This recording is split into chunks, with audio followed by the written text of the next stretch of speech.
What's up, guys? Adrian here for Cichlid Lover 22, bringing you my second update for my 20-gallon high dirted tank. I've had this tank set up for about 13 days now. I set it up on August 1st. That's when I had my last update, and it is now August 14th. If you watch my last update, I've added quite a few things. First things first, left side of the tank, I have decided that will be my vocal point. I've added the piece of driftwood that I cured for about 2 weeks, and I'll make a video on how to cure driftwood and boiling your driftwood if it is small enough in a few weeks here in the future. But anyways, I don't want to get off topic too much. Talk about these two beautiful Amazon swords that I picked up at my LFS 4 days ago, along with the Anubias Nana, but I'll talk about that later. Those smaller leaves are crazy new growth. They're about 4 inches long, and guys, I got these again 3 or 4 days ago, and that's about an inch of growth a day. And eventually it will reach the top of the tank, and I will hack it down just like Destin does. It'll become a lot thicker, which I want this place to be a jungle in this area particularly, as well as this area, and then this side will be the open space because I don't have direct light. Anyways, I got the same filter, same lighting, 6500K bulbs, guys. That's the way to go. Very cheap. Anyways, new growth on that Amazon sword as well. Talk about the piece of driftwood. Doesn't have many characteristics to it, but just by adding plants around it, you will make this driftwood look like it's the best driftwood out there. Really, hardscape, I think, is the most important part because you will build around the hardscape. And if I, let's say, took out this piece of driftwood, this tank would just look plain. But you add the piece of driftwood, you work your way around it, and you got a beautiful aquascape going here. And you can see, talk about that Nubias here. Beautiful. This is Nubias Nana. If I can get a top shot here of the new growth, probably can't get it, but there's new growth, new leaf.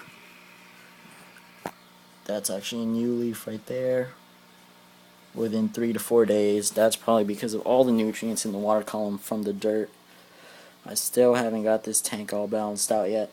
I'm running 9 hours of light daily, and I think that's the perfect time. All I'm really getting is really this slight film of algae on the side of the tank. Also, see those trails?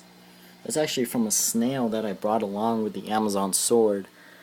That's absolutely tiny, and I don't know where he is, but if he starts chomping on my plants, I'm gonna have to feed him to my cichlids outside in my 29-gallon. But anyways, I've also brought along a piece of Java moss with the Amazon sword, and I planted it right alongside of these rocks, and what I'm hoping is that it'll grow around the set of rocks around the piece of driftwood. That would look pretty sick.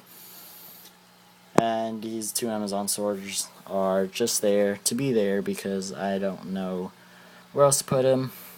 And these two guys were actually the ones in the back in my last update. Let's talk about the corkscrew valve, and then my stocking list, and then the fish I have in here right now. Anyways, yeah, corkscrew valve looking absolutely gorgeous. The roots have finally reached down to the dirt. It took a while, but then once it got going, it just started forming this beautiful corkscrew. That's perfect. I'm hoping it'll eventually grow high enough to cover the background. Look at the roots down in the dirt. And that's not even from the mother plant. That is actually from that's a runner making another runner. There's a runner, and then there's another runner right there, and then I have a runner back there. So it's absolutely going nuts. Anyways, let's talk about the fish. 7 neon tetras. Beautiful fish, beautiful schooling fish. Absolutely love these fish. Had these guys for about 3 or 4 days now. And right now they're not schooling as much as I want them to, just because there is no predators in the tank. But once I start adding my pair of ram cichlids, and then I think that will put them in its place, and they'll eventually school, be closer to each other, because there's actually something bigger than them in the tank. And I also plan on adding some pygmy cory cats.